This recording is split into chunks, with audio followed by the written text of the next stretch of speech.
RCM के लिए कुछ लाइनें पेश करता हूं आपके समक्ष।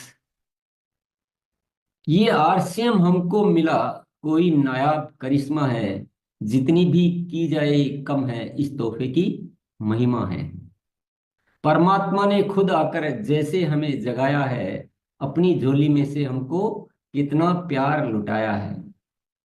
एक दिव्य शक्ति का दिव्य प्रसाद साफ दिखाई देता है।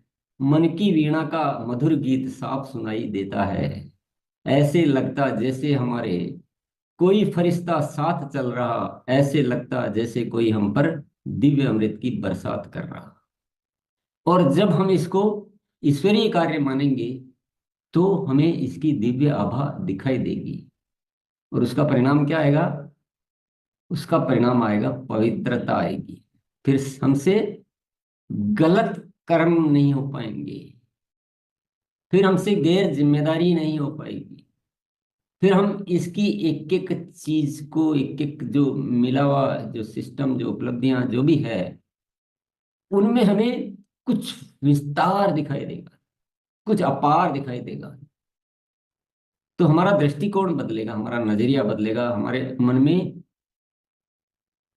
दुनिया को अच्छा करने की भावनाएं उमड़ेगी, मदद का भाव आएगा, श्रेष्ठता का भाव आएगा। तो सारी चीजें श्रेष्ठ हो जाएगी। तो जीवन में मिलता तो है, पर मिलना बड़ी बात नहीं है, देखना बड़ी बात है। तिजोरी में हीरे जवाहरात पड़े हो और पता नहीं हो। पहले दादाजी जमीन में धन गाड़ के चले गए और पता ही नहीं चला, तो उस धन का क्या महत्व है? उसके बेटे आए, जीवन गुजारा, फिर चले गए, धन वहीं का वहीं रह गया। फिर पोते आए, धन वहीं का वहीं रह गया। फिर चलो मकान पुराना हो गया तो बेच के निकल गए दूसरे शहर में, अच्छा घर ले लिया और पता ही नहीं चला। फिर बाद में जिसने खरीदा था उसने वहां नया बनाने के लिए पुराने को गिराया, और जब उसको नीचे खुदाई की तो उसमें धन निकला।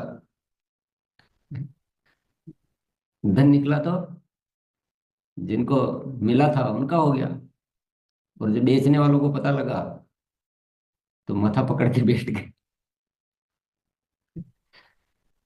जो अब तक सब कुछ ठीक ठाक था, अब तक कोई अफसोस नहीं था, उनको खुशी थी, उनके पास धन संपत्ति पैसा सब कुछ कमा रहे थे, सब ठीक था। लेकिन जैसे ही पता चला कि अरे हम तो उस घर को बेच दिया जिसमें, तो इसी तरह से जीवन है ये।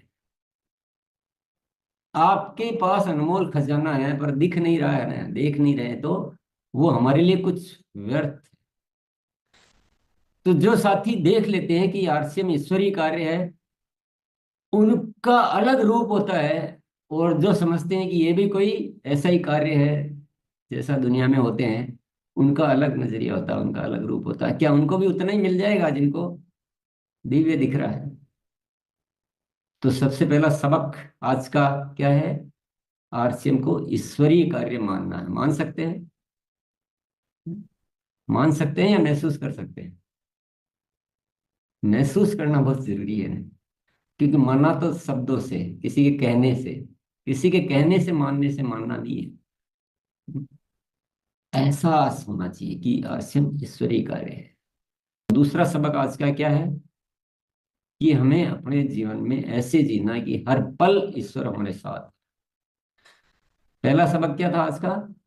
कि आरसीएम ईश्वरीय कार्य है, ये किसी व्यक्ति विशेष का, व्यक्तियों द्वारा या हमारे जैसे इंसानों से संपन्न किया जाने वाला कार्य नहीं, ये ईश्वरीय कार्य है। हमारे पर तो जिम्मेदारी। दूसरा सबक क्या है? ऐसे जीना कि जैसे ईश्वर हमेशा हमारे साथ है। ये ज्ञान की बातें नहीं है दोस्तों, ये ज्ञान प्राप्त करने के लिए पात्रता की बातें हैं।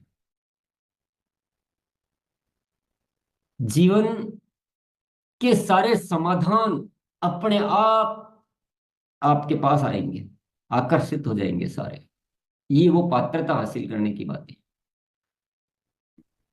और ये सारी बातें, ये सब कुछ कब होगा? कब हम ईश्वरीय कार्य मान पाएंगे आरसीएम को, और कब हम ऐसे जी पाएंगे जैसे हमें एहसास बना रहेगा कि हर पल ईश्वर हमारे साथ है। इसके लिए कंडीशन है कि आप होश पूर्वक जीना सीखें।